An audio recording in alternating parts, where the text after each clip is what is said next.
नमस्कार दोस्तों, स्वागत है आप सभी का कहानी मेरी ज़ुबानी यूट्यूब चैनल पर। दोस्तों, आज आप लोगों के लिए लेकर आया हूँ एक बहुत ही डरावने छलावे की भूतिया कहानी कि कैसे एक छलावे ने पूरी गांव की नाक में दम कर दिया। तो चलिए दोस्तों, बिना किसी देरी के शुरू करता हूँ आज की हॉरर स्टोरी को।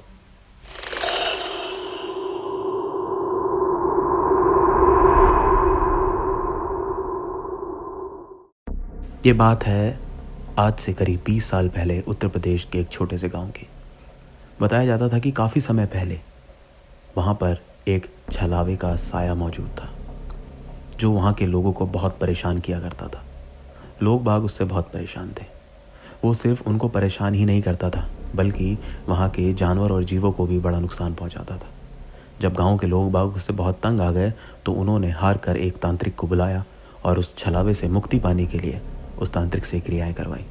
और आखिरकार उस तांत्रिक ने उस छलावे को एक बड़े से बहुत ही बूढ़े पेड़ में बांध दिया।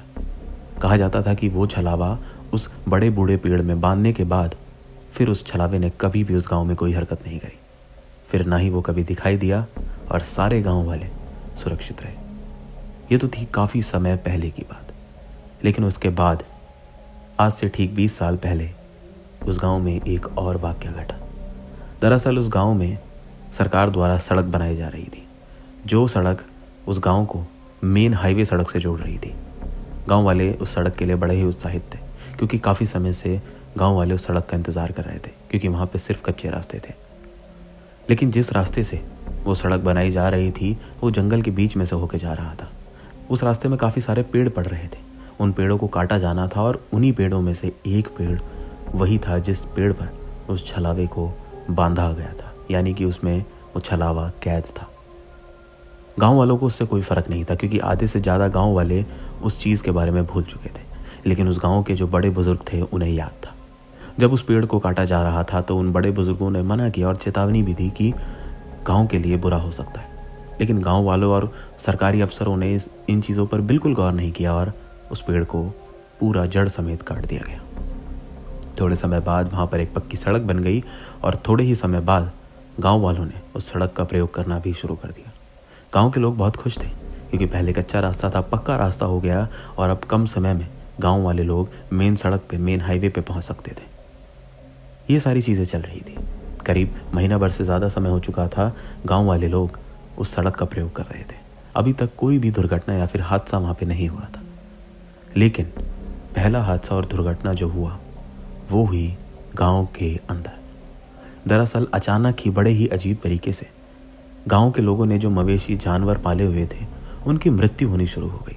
और वह मृत्यु ऐसी नहीं, बहुत ही अजीब तरीके से होती थी। पहले गांव के एक घर में जिन्होंने गायें, बकरियां और बाकी मवेशी पाले हुए थे उनकी बहुत ही अजीब तरीके से मृत्यु हुई। जब वो लोग सुबह उठकर देखने गए अपने मवेशियों को तो पाया कि जितने भी उन्होंने जानवर पाले हुए थे सब मरे हुए थे और सब के सब एक तरीके से मरे हुए थे। यानी कि उन सब जानवरों का पेट बीच में से फटा हुआ था और जो भी सब कुछ होता है वो सब पेट के अंदर का गायब था, यानी कि जैसे किसी ने वो खा लिया हो। और सारे जानवर ठीक इसी तरह से मरे थे। उन लोगों को लगा कि शायद कोई जंगली जानवर आया है जिसने ये हरकत की है। लेकिन अगले दिन और बाकी के गांव के घरों में ये हरकत हुई और धीरे धीरे जैसे दिन बीत रहे थे गाँव के हर एक दूसरे घर में जिन्होंने मवेशी पाले थे सबके घरों में ऐसी हरकतें हो रही थी। लोगों को पता ही नहीं चल पा रहा था कि उनके जानवर कोई मृत्यु ऐसे हो क्यों रही है। उन्होंने रात को पहरा देना शुरू कर दिया। जिस कमरे में मवेशी रहते थे उस कमरे में पूरी रात बिता दी, लेकिन उसके बावजूद भी उनकी आंख के नीचे से उनके मवेशी मारे जा रहे थे। वो लोग बिल्कुल परेशान हो चुके थे कि अब करें तो क्या करें, क्योंकि गाँव में पाले हुए मवेशी लगभग ख़त्म हो चुके थे। गिनती के ही जानवर बचे थे जो जिंदा थे। तभी गांव का बुजुर्ग आता और उन लोगों से कहता है कि मैंने बोला था कि गांव में बर्बादी शुरू हो जाएगी अगर वो पेड़ काटा तो। लेकिन गांव के लोग अब भी उस चीज़ पे विश्वास नहीं कर रहे थे। वो कह रहे थे कि ये सब बकवास है। हो ना हो कोई तो जानवर या फिर कोई तो इंसान है जो हमारी आंखों के नीचे से हमारे पालतू जानवरों को मार रहा है। उन लोगों को अब भी भरोसा नहीं था कि ये काम किसी जानवर या इंसान का नहीं बल्कि किसी और का है। लोग बाग रात को सड़क का प्रयोग करते थे। सूरज ढलने के बाद भी लोग बाग उस सड़क से आया जाया करते थे। आज से पहले तो जानवरों के अलावा किसी इंसान के साथ कोई दुर्घटना नहीं हुई थी, लेकिन पहली दुर्घटना उस गांव में रहने वाले एक लड़के के साथ हुई।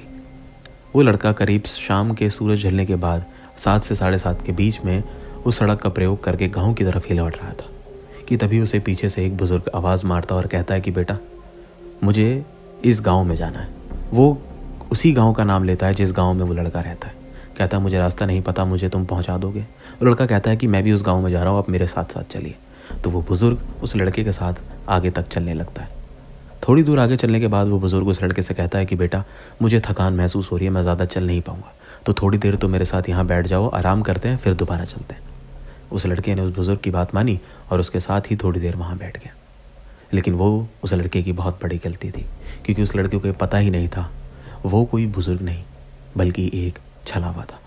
और जैसे ही लड़का उस बुजुर्ग के साथ बैठा, उस छलावे ने उस लड़के पर हमला कर दिया। उस लड़के के सर पे गहरी चोट आई, उस लड़के के पैर तोड़ने तक की कोशिश करी गई, लेकिन लड़का किसी तरह अपनी जान बचाकर वहाँ से भागा। और जब वो गांव में आया तो गांव वाले उसे देखकर चौंक गए। सबको तो ऐसे लगा कि जैसे इसका कहीं एक्सीडेंट हो गया है, लेकिन जब उसने अपनी ये चीज़ें बताई तो गांव वाले चौंक गए।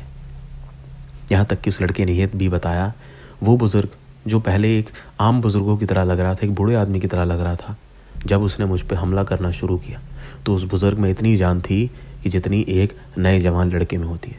मैं उसका हाथ तक अपने शरीर से जल्दी छुटा नहीं पा रहा था। वो बहुत ही बुरी तरीके से मुझ पर हमला कर रहा था और वो एकदम पागल हो गया था, मानो जैसे उसके सर के ऊपर भूत सवार हो।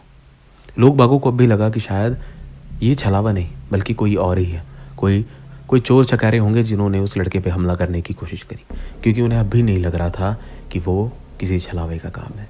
लेकिन अब धीरे धीरे ये घटनाएं लोगों के साथ होनी आम तौर पर शुरू हो चुकी थी। अब जब भी कोई रात के समय उस रास्ते से गुजरता, सबके साथ वही बूढ़ा आदमी कुछ ना कुछ हरकतें करता। पहले तो उसने शुरू में लोगों को नुकसान पहुंचाना, उनको मारना पीटना शुरू किया, लेकिन बाद में उसने अपना जब असली चेहरा सबको दिखाया तो सबके होश उड़ गए।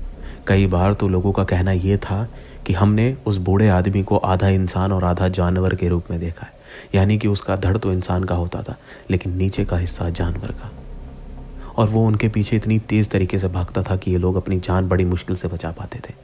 कहीं से पत्थर फेंक रहा होता था, कहीं से उनको बहुत ही बुरी तरीके से काटता था, उनका सर सड़क पे देकर मारता था, यानी जैसे कि बस उनके प्राण लेना चाहता हो। लेकिन गांव का भी कोई भी सदस्य जान से नहीं मरा था, लेकिन उनको नुकसान बहुत भारी पहुंच चुका था। जब ये सारी घटनाएं गांव के लोगों के साथ आमतौर पर होनी शुरू हो गई, अब लोगों का वहम यकीन में बदलने लगा था कि हाँ, ये कोई चोर चकारे नहीं बल्कि कोई और ही चीज़ है। वो वापस से घूम फिर कर गाँव के बुज़ुर्गों के पास आए, उनसे बोला कि अब हम क्या कर सकते हैं। तो गाँव के बुज़ुर्ग ने बोला कि मैं तो कह ही रहा था कि ये छलावे की करतूत है, ये वही है जो गांव को परेशान कर रहा है, लेकिन तुम लोगों ने मेरी एक नहीं सुनी। गांव के लोग परेशान हो चुके थे और उन्होंने बोला कि अब क्या करें। तब उन बड़े बुजुर्गों ने एक तांत्रिक के बारे में बताया। उन्होंने बोला कि पहले तो वो तांत्रिक यहीं पास में रहता था, अब हमें नहीं पता कि वो कहाँ रहता है। तुम लोग उस तांत्रिक को ढूंढो, उसने पहले भी उस छलावे को यहाँ बांधा था। अगर वो मिल गया तो वो दोबारा से हम लोगों की मदद करेगा, वरना हमारा पूरा गाँव एक दिन तबाह हो जाएगा। गांव वालों ने उन बड़े बुजुर्गों की बात सुनी और इस तांत्रिक को ढूंढने का काम शुरू किया। उन्होंने आसपास के सभी गांवों में पता किया, लेकिन वो तांत्रिक नहीं मिल रहा था। धीरे धीरे दिन बीत रहे थे, लेकिन वो तांत्रिक का आता पता नहीं मिल रहा था। लेकिन उस छलावे की हरकतें और ज़्यादा बढ़ती जा रही थी। जहाँ लोगों ने सड़क पे जाना बंद कर दिया था, अपने घरों से बाहर नहीं निकलते थे, तो वो छलावा अब लोगों के घर तक पहुँच चुका था। वो लोगों के रात में घर के गेट खटखटाता था। लोग बाहर निकलते थे तो उन्हें कुछ दिखता नहीं था, लेकिन वो पीछे से ही उनके ऊपर हमला कर देता था। वो कहीं से भी अचानक से आ जाता था और लोगों को मारना शुरू करता था। कई बार तो बाकी लोगों ने दूसरों को इस तरीके से पिटते हुए देखा कि जैसे कि कोई इन पे हवा में हाथ पैर चला रहा है, कोई दिखाई नहीं दे रहा। एक इंसान अपने आप ही हवा में उड़ता हुआ इस तरफ जा रहा है, कभी इस तरफ जा रहा है, कभी इंसान का सर अपने आप ही ज़मीन पर लग रहा है।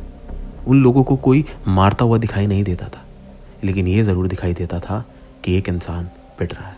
लेकिन जो पिट रहा होता था उसे दिखाई देता था कि हाँ, मुझे कोई मार रहा है। लोगों को इतनी ज़्यादा दहशत हो गई थी कि उन लोगों ने डर के मारे अपने घरों के बाहर एक छोटी सी मशाल जलती हुई लटका दी थी। क्योंकि उन्हें पता था कि जो छलावा होता है वो आग से डरता है। तो उन्होंने ठीक वैसा ही किया। सब ने अपने घरों के बाहर एक छोटी छोटी रात के समय में जलती हुई मशालें लटका दी और यकीनन उसके बाद से छलावे ने घर पे दस्तक देनी तो बंद कर दी थी।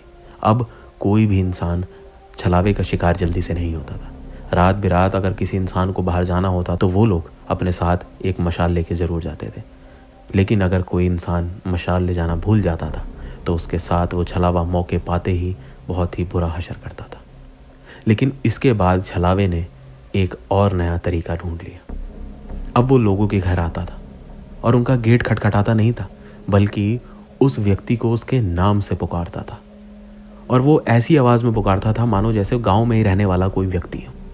तो लोग बाग वो आवाज़ सुनकर गेट खोल देते थे और जैसे ही वो गेट खोलते थे, मौका पाते ही छलावा उन सब के ऊपर हमला कर देता था। ऐसे ही कर कर के उसने न जाने गांव के कितने लोगों को नुकसान पहुंचाया, लेकिन मृत्यु अभी भी गांव में किसी की नहीं हुई थी। आधे गांव वालों ने डर के फैसला किया कि अब वो लोग ये गांव छोड़कर चले जाएंगे। लेकिन उसी बीच में उस तांत्रिक का पता चल गया। जैसे ही उस तांत्रिक का पता चला, उसे गांव में लेकर आया गया। उसको ये सारी चीज़ें बताई तो उस तांत्रिक ने बोला कि आप लोगों ने बहुत बड़ी गलती की है। मैंने उसको पहले ही बड़ी मुश्किल से कैद किया था। आप लोगों को वो पेड़ कटना ही नहीं देना चाहिए था। लेकिन गांव वालों ने उस तांत्रिक से हाथ जोड़कर भीख मांगी और कहा कि बस इस बार कैसे भी करके हमारी जान बचा लो। तांत्रिक ने बोला कि इसको कैद करने के लिए हमें बहुत ही बड़ा और पुराना वृक्ष चाहिए, जो काफ़ी बूढ़ा पेड़ हो, उसी में इसको कैद कर सकते हैं। तो लोग बागों ने एक बड़ा और बूढ़ा पेड़ ढूंढने की कोशिश करी और उनको जंगल में कुछ दूर जाकर एक पेड़ ऐसा मिला।